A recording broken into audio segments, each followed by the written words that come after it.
እሺ መሲሁ መቅረቱ ለምን ተፈለገ ከተባለ እርሱ ከደጃል ጋር የተያያዘ ነገር ስላለው ነው። አንደኛው እሱ ነው። እንዲሁም ደግሞ ብቸኛው የተመለከው ከነቢያት እርሱ ብቻ ስለሆነ አብርሃም ተመልኳል አልተመለከም? በህዝቦች ኢስሐቅ ተመልኳል ወይ አልተመለከም? ያዕቆብ ተመልኳል አልተመለከም? ማን ነው ብቸኛው የተመለከው ከነቢያት? መሲሁ ዒሳ ዓለይሂ ሰላም። ይሄን ነገር ለተከታዮቹ እውነቱን ይገልጽ ዘንድ መቅረት ስለነበረበት አላህ ሱብሓነሁ ወተዓላ አስቀረ። አንደኛ እሱ ነው። ለዚህም ነው ነብዩ ሰለላሁ ዐለይሂ ወሰለም የዘመኑ ፍጻሜ ከመድረሱ በፊት መሲሁ ይወርዳል መስቀልንም ይሰብራል አሉ። በምንድን ነው የሚሰብረው ከተባለ መጀመሪያ በትምህርቱ ነው የሚሰብረው። እውነተኛውን መንገድ ይገልጥላቸዋል። እኔ አምላክ አይደለሁም የአምላክ ልጅም አይደለሁም እኔ የአምላክ መልእክተኛና ነብይ ነኝ ብሎ ይሄን እውነታ ይነግራቸዋል። በጠላቶቼም አልተሸነፍኩም፣ የዛኔ አልተገደልኩም፣ አልተሰቀልኩም፣ አምላክ አላህ በክብር አንስቶኛል ይላቸዋል። የዛኔ ምድር ሰዎች ያምናሉ ወይ ይቀበላሉ ወይ? አዎ ይሄን ቁርአን ይናገራል። ማንም ምድር ላይ አይሁድ ወይንም ክርስቲያን አይኖርም የዚያኔ በመሲሁ እውነተኛነት የሚያምኑ ቢሆን እንጂ ይላል። የዛኔ እርሱ በሚናገረው ሁሉ ያምናሉ። ገብታችኋል? ጠላቶች ሁሉ የበታቸው ይሆናሉ። የዛኔ አምላክ አላህ ሱብሓነሁ ወተዓላ ለመሲሁ ይሄን ሊያደርግለት ቃል ገብቷል። ከዚያ በኋላ የምድር ሰዎች ሁሉ እንዲያምኑ ያደርጋል። ወላ ይብቃ ፊ ዘማኒሂ ኢለል ኢስላም አሉ ነብዩ ሰለላሁ ዐለይሂ ወሰለም። በመሲሁ ዘመን ኢስላም እንጂ ሌላ ማንም አይቀርም። የምድር ሰዎች ሁሉ ለአንዱ አምላክ ለአላህ እንዲገዙ ካደረገ በኋላ እርሱም የዛኔ ይሞታል። ዒሳ ዓለይሂ ሰላም እንደማንኛውም ሰው ይሄ ነው። ሌላኛው ነገር ከደጃል ጋር የተያያዘው ደጃል ማን ነው? ደጃል ማን ነው? አይሁዲዎች መሲሁ ይመጣልናል ብለው መጽሐፋቸው ላይ እስካሁን ድረስ ይጠብቃሉ። ነቢዩ ሰለላሁ ዐለይሂ ወሰለም ይሄን ነገር ሲናገሩ ምን አሉ? እስከ ዘመኑ ፍጻሜ ድረስ መሲሁ ይመጣል ብለው አይሁዲዎች መጠበቃቸውን ይቀጥላሉ አሉ። ነገር ግን እውነተኛው መሲህ መጥቶላቸው ክደውታል፣ አስተባብለውታል። ማነው እውነተኛው መሲህ ከተባለ የማርያም ልጅ ዒሳ ዐለይሂ ሰላም ነው። ገብታቸዋል? እርሱ ነው። እርሱን ክደውታል።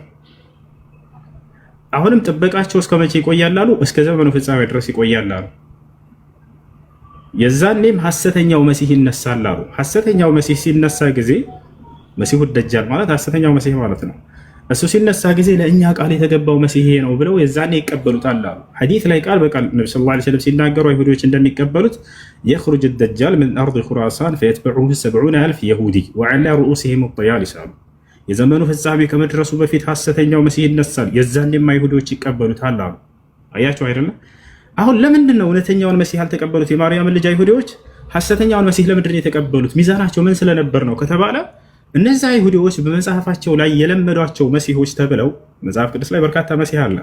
እንደነ ሙሴ፣ እንደነ ዳዊት፣ እንደነ ሰለሞን የነቢይነት ማዕረግ ብቻ ሳይሆን የአምላክን ቃል ማስተማር ብቻ ሳይሆን በምድር ላይ የበላይነትን ያጎናጽፏቸው ነበረ።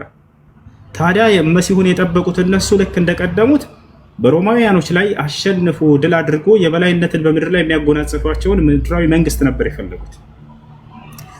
እውነተኛው መሲህ የማርያም ልጅ ደግሞ እንደዛ አልነበረ። ስለ ምድራዊ መንግስት አያወራቸውም ነበር። ይሄ አይጠቅም የሚላቸው ነበር። የሚያወራቸው ይልቁንስ ስለ ሰማያዊ መንግስት ነበር። ገብታቸዋል አይደል? ስለዚህ እርሱን ሳይቀበሉት ቀሩ። ተአምር ቢያሳያቸው እኔ ከአምላክ የተላኩ ቢላቸው ወዳ ቢላቸው ይሄ ተአምር ሐሰተኛ ነው ብለው ተናገሩት። ድግምት ነው አሉት። አንተም ሐሰተኛ ነህ ከአምላክ ዘንድ አይደለም ማለት አያቸው አይደል? አላህ በቁርአን ላይ ይናገራል። ወኢዝ ከፈፍቱ በኒ እስራኤል ዐንከ ኢዝ ጅእተሁም ቢልበይናት ፈቃለ አለዚነ ከፈሩ ሚንሁም ኢን ሃዛ ኢላ ሲሕሩን ሙቢን ይላል በሱረቱል ማኢዳ ላይ። ግልጽ ተአምራቶችን ለእስራኤላውያን ልጆች ይዘህላቸው በመጣህ ጊዜ ይሄም ግልጽ ድግምት እንጂ በፍጹም ተአምር አይደለም ብለው አስተባበሩ። ከእነርሱም እኔ በተከላከልኩልህ ጊዜ ሊገድሉህ ሊሰቅሉህ ባሉ ጊዜ እያለ ይሄንን ጸጋውን ይገልጽለታል አላህ። ከዚያም በኋላ ሐሰተኛው መሲህ ሲመጣ ይቀበላሉ። ለምን? ምክንያቱም የሐሰተኛው መሲህ በምድር ላይ የበላይነትን ለተወሰነች ጊዜ ያጎናጽፋቸዋል። አያቸው አይደለ? ሲመጣ ጊዜ እኔ እዚህ ዓለም ገዢ ነኝ ብሎ ይነግራቸዋል። እኔ ያ መሲሁ ነኝ ብሎ ይነግራቸዋል። በእውነተኛው መሲህ ስም ይመጣል። ለተወሰነም ጊዜ አይሁዶች ይቀበሉትና ይከተሉታል አሉ ነብዩ ሰለላሁ ዐለይሂ ወሰለም። በምድር ላይ የበላይነትን የሚያጎናጽፈን መሲህ በቃ ይሄ ቃል የተገባልን ራሱ ነው ይላሉ። የዛኔም የበላይን አገኘ የበላይነትን ተጎናጸፍን ብለው ምድርን ከእርሱ ጋር እያሰሱ እያሉ አሉ ነብዩ ሰለላሁ ዐለይሂ ወሰለም ትንቢቱን ሲናገሩ እውነተኛውን መሲህ አምላክ አላህ የዛኔ ሊያወርደው ይገባል አሉ። ያወርደዋል ከሰማይ ዝም ብሎ አይወርድም። መሲሁ የማርያም ልጅ ዒሳ ዐለይሂ ሰላም በመላእክት ታጅቦ ይወርዳል አሉ ነብዩ ሰለላሁ ዐለይሂ ወሰለም። ወዲያውም እንደወረደ ወዴት ይሄዳል? ወደ ኢየሩሳሌም ቀጥታ ይሄዳል። ወደ ቤተል መቅደስ ወይም ቤተ መቅደስ ፍልስጤም ላይ የሚገኘው መጀመሪያ ደማስቆ ላይ ሸርቅ ዲማሽቅ عند باب اللد ከወረደ በኋላ في المنارة البيضاء بعد ذلك يمشي الى البيت المقدس ወደ ኢየሩሳሌም ይሄዳል ሲያስተምር ወደ ነበረበት አያችሁ የዛኔ ከወረደ በኋላ ልክ እናንተ ልትሰግዱ እያላችሁ ይደርሳል አሉ ነብዩ ሰለላሁ ዐለይሂ ወሰለም የሱብሂ ሶላትን ልክ በንጋቱ ላይ ነው የሚያወርደው ከወረደ በኋላ ወደ መስጂድ ይገባል አደራ የዛኔ የኔን ሰላምታ አድርሱ ብለው ነብዩ ሰለላሁ ዐለይሂ ወሰለም በዚያው ትንቢቱን እየተናገሩ ያለ ይሄንን ጨመሩ ተናገሩ ምን አሉ من أدرك منكم عيسى ابن مريم فليقرأه مني السلام أدرى يزاني مريم اللي عيسان يا كأنانته يأنين سلامتي أدرس لن محمد السلام عليكم بلو هالبلاش وهدرسوا تولدوا تشي بلوها كذبوا هلا تقدم يا عيسى وصلي بنا تلوت الله شو ميلوا على يزان زي مريم أنت عيسى هو يتقدم هالسجدة ديلوان كذب عيسى من الله شو هالالو النبي صلى الله عليه وسلم إنها أقيمت لكم እነሆ ሶላት ለእናንተ ነውና ኢቃም የተደረገው እናንተ ናችሁ የምታሰግዱት ይላቸዋል። ከዚያ በኋላ ጊዜው ያለው መሪ መህዲ ያሰግዳል። ለመጀመሪያ ጊዜ ነብይን ያሰገደች ትውልድ ነች። እቺ ትውልድ ነብይ ነበር ሁሌ በየዘመናቱ የሚመራው ትውልዱ። ነገር ግን የዛኔ ከእናንተ ትመራላችሁ፣ ይሄ ለእናንተም ክብር ነው፣ ነብይን ማሰገዳችሁ አሉ ነብዩ ሰለላሁ ዐለይሂ ወሰለም። ከዚያ በኋላ ዒሳ ከሰገደ በኋላ ቀጥታ ስራው ምንድነው? ያን ሐሰተኛውን መሲህ ፍለጋ ገብታችኋል አይደል? ሐሰተኛውን መሲህ ቀጥታ ያገኘዋን ይገድለዋል። አያችሁ ዒሳ አንደኛው እንዲቀር የተፈለገበት ዓላማ ይሄ ነው። እነዚህ አይሁዶች እውነተኛውን መሲህ ክደውታልና ያን ሐሰተኛውን መሲህ በሚመጣ ጊዜ የኛ ቃል የተገባው ይሄ ነው ብለው ሲቀበሉ የዛን ይሄን ሐሰተኛውን መሲህ ማጥፋት ያለበት ማን ነው? ኢብራሂም ቢሆን ጥበቡ ያስኬዳል አያስኬድም? ምክንያቱም ከኢብራሂም ከመሲሁ ጋር የሚያያዝ ነገር አይደለምና። ሙሳ ቢሆን ያስኬዳል አያስኬድም? ዳዊት ቢሆን ያስኬዳል አያስኬድም? ወራቻው ያ የተካደው መሲህ እውነተኛው መሲህ መጥቶ ሐሰተኛውን መሲህ አይሁዶች ቃል የተገባልን ብለው የተቀበሉትን ሊገደል የሚገባው ያ ራሱ ነውና እሱን አላህ በህይወት ማስቀረት ስለነበረበት ለዚህ ነው ያስቀረው። አንደኛ ወራቻው ሁለተኛ ከነብያት ሁሉ ብቸኛ የተመለከው እርሱ ስለሆነ ለተከታዮቹ ለተሳሳቱ ሰዎች እውነቱን ሊገልጽላቸው ዘንድ ይወርድና እኔ አምልኩኝ አላልኳቸውም ብሎ ይሄን ነገር ያስተምራቸዋል። ይልቁንስ የኔንም የእናንተንም አንዱን አምላክ አምልኩ ብሎ ሊያስተምራቸው ይገባልና ህዝብን ሁሉ ለአንዱ አምላክ እንዲገዙ ያደርጋል። የዛኔ መሲሁ ሐሰተኛውን መሲህ ይገድላል። እውነተኛው መሲህ ሐሰተኛውን መሲህ እንዴት እንደሚገድለው ነብዩ ሰለላሁ ዐለይሂ ወሰለም ትንቢቱን ሁሉ ተናግረዋል። يخرج عيسى ابن مريم من بيت المقدس አሉ። ሰግዶም መሲሁ ከቤት المقدس ይወጣል የዛኔ አሉ። በሚወጣ ጊዜ ሐሰተኛው መሲህና አይሁዶች ወደሱ እየመጡ ይገናኛሉ። ቀጥታ ቤተ መቅደስ ሐሰተኛው መሲህ እውነተኛውን መሲህ ያውቀዋል።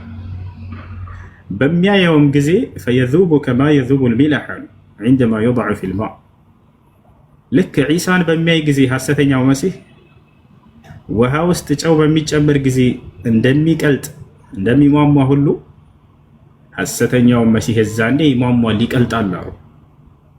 አያችሁ መሲሁ የዛኔ ተሰጥቶት የሚመጣው ተአምራቶች አሉ። የዛኔ ከመጀመሪያ ካልነበሩ ተአምራቶች መካከል ምንድነው ከተባለ ጠላትን በአይኑ ብቻ አይቶ የማቅለጥን ተአምር ይሰጣል። ማንኛውም ሰው መሲሁን ቀርቦ ጠላቱ አይደፍረው። ይሄን አላህ አያደርግም። የዛን ጊዜ ብቻ ሳይሆን ጥበቃ የሚያደርግለት በዛኔ ባለፈበት ጊዜ ወደፊትም ኃይለኛ ጥበቃ ያደርግለታል በተለየ መልኩ። ምክንያቱም ይበልጥ ጠላቶች የሚገኙት የዛኔ ነው፣ ሐሰተኛው መሲህና ተከታዮች። መሲሁ ምን አለው? የዛኔ ሲመጣ ጊዜ ከሚሰጠው ተአምር መካከል አይቶ በአይኑ ብቻ ጠላትን የማቅለጥ ባህሪ አለው። ያ ብቻ አይደለም፣ ትንፋሹ ራሱ ነቢያችን ሰለላሁ ዐለይሂ ወሰለም የመሲሁ ትንፋሽ እስከ 100 እርምጃ ድረስ ይጓዛል አሉ። የኛ ትንፋሽ አንድ መስመር አትጓዝም ስንዝር ብትልል፣ የመሲሁ ደግሞ ከዚያ በላይ ይጓዛል። ጠላትም ከእርሱ 100 እርምጃ ሊቀርቡት አይችሉም፣ በትንፋሹ ብቻ ያቀልጣቸዋል ብለው ተናግረዋል። ይሄን ተአምር ይዘው ይመጣል። ገተቻለ የዛኔ ነብዩ ሰለላሁ ዐለይሂ ወሰለም ምን አሉ? ሐሰተኛውን መሲህ እውነተኛውን መሲህ በሚያይ ጊዜ ልክ ውሃ ውስጥ እንደሚገባ ጨው እንደሚቀልጥ እሱም ይቀልጣል አሉ። ከዛም ይሸሻል። እንደሚቀልጥ ሲያውቀው ይሸሻል ደጃል فيتبعه النبي صلى الله عليه وسلم يزانم እውነተኛው መሲህ ይከተለዋል አሉ። فيقتله بضربة واحدة لا تهرب مني ይለዋል። ከእኔ አትሽሽ إن لي ضربة عليك እኔ በአንተ ላይ የተወሰነችልኝ አንዲት ምታለችኝ። ያውታቻል አረ እንደዛ ብላ ያናግረዋል። ከዚያም በኋላ فيقتله بضربة واحدة በአንድ ምትም ይገድለዋል አሉ ነብዩ ሰለላሁ ዐለይሂ ወሰለም። እዚህ ጋር ምን አሉ? ወለው ተረከሁ ለዛብ አሉ። እንደው ሳይመታው ዝም ብሎ ቤተው ኑሮ ይቀልጥ ነበር አሉ። ዝም ብሎ መሲሁ ተከትሎ በማየት ብቻ ያቀልጠው ነበር፣ ግን እንዲገድለው ተፈልጓል አሉ። ገብታችኋል? እንዲገድለው ስለተፈለገ ፈየድሪብሁ በአንዲት ምት ብቻም ይገድለዋል። ከዚያ በኋላ ዒሳ ዓለይሂ ሰላም ይሄን ስራውን ከጨረሰ በኋላ ሐሰተኛውን መሲህ ከጨረሰ በኋላ ስራው ምንድነው? ቀጥታ ወደ መካ በመሄድ ሐጅ ያደርጋል። ነቢ ሰለላሁ ዐለይሂ ወሰለም ይሄን ሶሒህ ሙስሊም ላይ ተናግረዋል። የንዚሉ ዒሳ ብን መርየም ፊ አኺሪ ዘማን ፈየሑጁ ቤይተላሂል ሐረም ወየዕተሚር። የማርያም ልጅ መሲሁ የዘመኑ ፍጻሜ ከመድረሱ በፊት ወደ ምድር ይወርዳል። የዛኔም ወደ መካ ሄዶ ሐጅና ዑምራ ሲሰራም ታዩታላችሁ አሉ ሶሒህ ሐዲስ ላይ። ከዚያ በኋላ ቀጣዩ ስራው ምንድነው? ትልቁ ስራው ይሄ ነው። በቃ አድዕወቱ ኢለላሂ ሱብሓነሁ ወተዓላ ወኢላ ዲኒሂል ኢስላም፣ ወደ አንዱ አምላክ ወደ አላህ ጥሪ ያደርጋል። ወደ አንዱ ሃይማኖት ወደ እስላም ጥሪ ያደርጋል። የመጣበትም ትልቁ ዓላማ ይሄው ነው። ቦታችኋል አይደል? እስከዛሬ በእርሱ ላይ የተሳሳቱ ሰዎችን ሊገስጻቸው ዘንድም በዚያው ያስተምራል ማለት ነው። አላህ ባዘዘውና ነብዩ ሰለላሁ ዐለይሂ ወሰለም ባስተማሩት ትምህርት መሰረት አድርጎ በዚያ ላይ ከሚገኙ ትምህርቶች መካከል እንዳልተገደለ፣ እንዳልተሰቀለ፣ እርሱ አምላክና የአምላክ ልጅ እንዳልሆነ፣ ይልቁንስ እርሱ የአምላክ መልእክተኛና ነብይ እንደሆነ ይሄን ነገር ያስተምራቸዋል። ትውልድ ሁሉ የዛኔ ያምናል አሉ ነብዩ ሰለላሁ ዐለይሂ ወሰለም። አላህም በቁርአን ላይ ተናገረ። ሁሉም አማኝ ይሆናል የምድር ሰው። ወኢን ሚን አህሊል ኪታብ ኢላ ለዩእሚነነ ቢሂ ቀብለ መውቲሂ፣ ከመጽሐፉ ባለቤቶች ወይም ከአይሁድና ክርስቲያን የዛኔ አንድም የሚኖር ሰው የለም እርሱ መሲሁ ከመሞቱ በፊት የሚያምኑ ቢሆን እንጂ አሉ። ሁሉም ካመነ በኋላ ምን ይሆናል? ፈየክሲሩ ሰሊብ፣ ነቢያቶች ልክ ጣዖታትን ሲሰብሩ እንደነበረ ለአንዱ አምላክ ሰው እንዲገዛ ካደረጉ በኋላ ከዛሊከ አልመሲህ፣ መሲሁም ልክ እንዲሁ በእርሱ ላይ ለዘመናት የተዋሸበትን ነገር ተሰቅሏል፣ ተገድሏል ብለው እንደ አርማ ተደርጎ የተያዘውን መስቀልን ይሰብረዋል መሲሁ። ሰውም ያምናል። የዛኔ ሲያምኑ ጊዜ ምንም መንገድ አይኖርም። እነዚህን በእርሱ ስም የተዋሹ ነገራቶች ሁሉ ይሰብራቸዋል ማለት ነው። ይህን ይመስላል የመሲሁ ጉዳይ። ከዚያ በኋላ እንደ ማንኛውም ሰው ይሞታል። እሺ ጥያቄ ላይ ቀጥል። ጀዛከላሁ ኸይረን ሀቢብ